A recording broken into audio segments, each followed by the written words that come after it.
Assalamualaikum warahmatullahi wabarakatuh. Innal hamdalillah nahmaduhu wa nasta'inuhu wa nastaghfiruh wa na'udzu billahi min syururi anfusina wa min sayyiati a'malina. May yahdihillahu fala mudhillalah wa may yudhlil fala hadiyalah. Wa asyhadu an la ilaha illallah wa wahdahu la syarikalah wa asyhadu anna Muhammadan abduhu wa rasuluh. Perkenalkan, nama saya Deden Suryana, NIM 1911035005 dari Prodi PPTO Angkatan 2019. Dalam video ini saya akan menjelaskan tentang hari kiamat atau hari akhir. Hari kiamat atau hari akhir adalah hari kehancuran alam semesta beserta segala kehidupan yang berada di alam semesta, serta dibangkitkannya orang yang sudah meninggal untuk dihisab amal dan perbuatannya.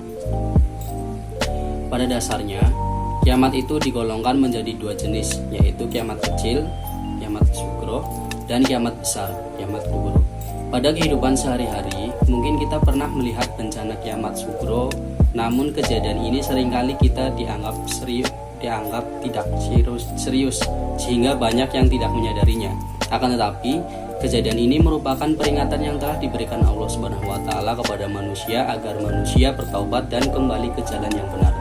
Contoh dari kiamat kecil itu sendiri seperti meninggalnya seseorang dan terjadinya bencana alam seperti banjir, longsor, meletusnya gunung, tsunami, dan lain-lain. Kematian ataupun bencana datang atas kehendak Allah Subhanahu wa Ta'ala, sehingga sebagai manusia hendaknya kita senantiasa tabah dan berserah diri kepadanya, karena hal tersebut akan memberi hikmah bagi kita. Serta hendaknya kita senantiasa berdoa agar selalu diberi ketabahan dan keselamatan. Kiamat kubro atau kiamat besar merupakan hari di mana seluruh kehidupan makhluk yang ada di alam semesta berakhir. Tak ada manusia yang tahu pasti kapan kiamat kubro akan terjadi, meskipun menggunakan teknologi yang super canggih. Meskipun tidak ada yang mengetahuinya, namun Allah Subhanahu wa Ta'ala memberikan tanda-tandanya mengenai kiamat kubro seperti pada hadis berikut. Dari Hudzaifah bin Asid al-Ghifari berkata, Rasulullah SAW menghampiri kami saat kami tengah membicarakan sesuatu. Ia bertanya, "Apa yang kalian bicarakan?" Kami menjawab, "Kami membicarakan kiamat."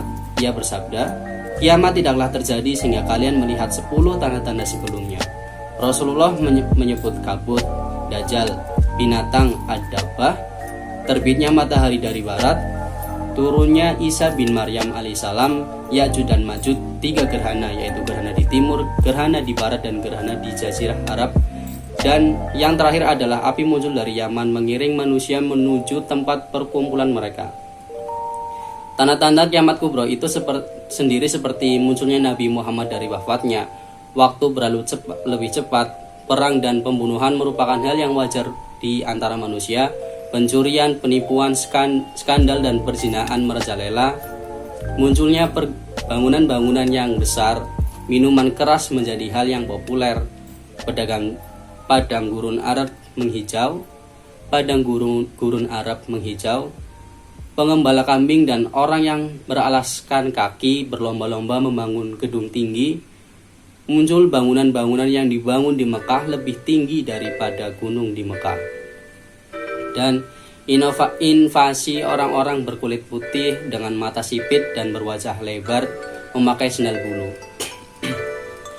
Kemudian tanda-tanda tersebut akan diikuti oleh pertanda yang besar sehingga dapat mengguncang umat manusia, yang diantaranya adalah matahari terbit dari barat yang menandakan ditutupnya pintu taubat, munculnya Dajjal, turunnya Nabi Isa, munculnya Ya'juj dan Ma'juj, munculnya Imam Mahdi, perang besar kaum muslim dengan kaum Yahudi di Palestina yang mengakibatkan kekalahan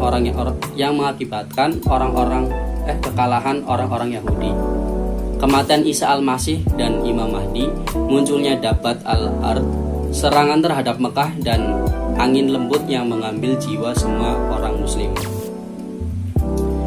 Setelah tanda-tanda tersebut terjadi, maka sangkakala akan ditiup oleh malaikat Israfil.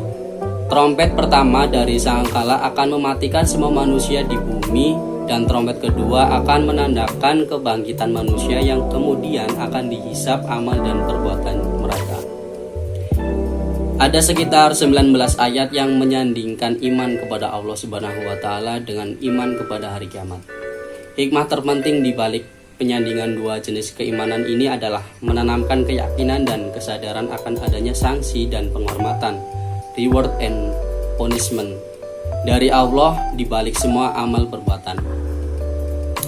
Beriman kepada hari kiamat adalah juga mengimani segala yang berkaitan dengannya, seperti penimbangan amal manusia, penyerahan kitab laporan amal, neraka dengan segala bentuk dan tingkatan azabnya, serta surga dengan segala kenikmatan yang tidak pernah terbayangkan oleh manusia. Keimanan seperti ini seharusnya memberikan pengaruh yang sangat besar terhadap peningkatan kualitas ketaatan seseorang karena Tuhannya. Hal terpenting dari mengimani hari kiamat adalah kekuatan keyakinan akan janji Allah yang pasti akan terjadi dan kejadiannya persis seperti yang Allah kehendaki dan janjikan dalam kitabnya.